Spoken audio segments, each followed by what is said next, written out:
जय दत्तगुरु. जय दत्तगुरु. नाव सांगा मॅडम तुमचं. माझं नाव संगीता बबन भुसाळ. माझे पाय 2 वर्षापासून दुखत होते. कुठून आलात तुम्ही? नाशिक. काय त्रास होता तुम्हाला? माझे पाय दुखत होते. नंतर पायांचं पाय आणि कंबर जास्त पाय आणि कंबर दुखत होतं. नंतर MRI केला, त्याच्यात कंबर मणक्यांमध्ये गॅप सांगितला आणि डॉक्टरांनी लगेच ऑपरेशन सांगितलं. MRI पाहिल्यानंतर डॉक्टर काय म्हटले?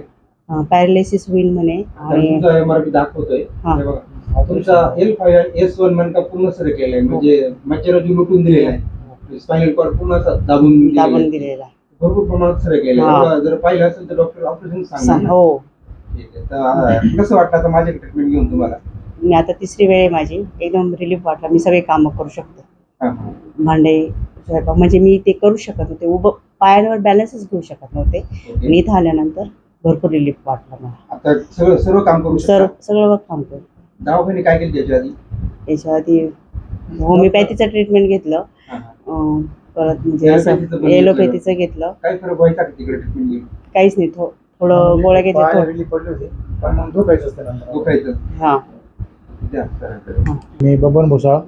मी नाशिकहून आलोय. मी नाशिकला मिसेसला दवाखान्यात भरपूर ठिकाणी दाखवलं, पण मग पैशाचा काही फरक नाही पडला. नंतर मग आम्ही MRI वगैरे केला, पण मग त्यात मणक्यात गॅप होता.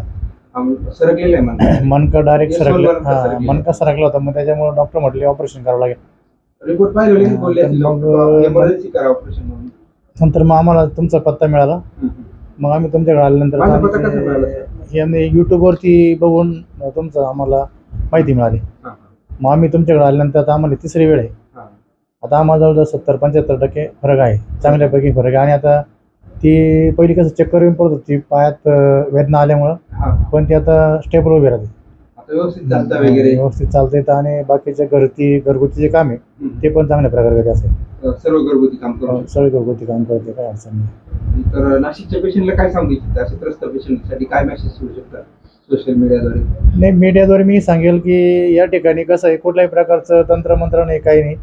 हे सगळं यंत्राद्वारे आणि चांगल्या आधुनिक पद्धतीने काम करून कस्टमरला सुविधा देण्याचं काम करतात. आणि त्यातनं बऱ्याच म्हणजे पेशंटला जे आम्ही आजूबाजूला विचारलं त्याच्यात पण मग कस्टमरनी जे सांगितलं ते त्यांचा पण रिझल्ट खूप चांगला आहे.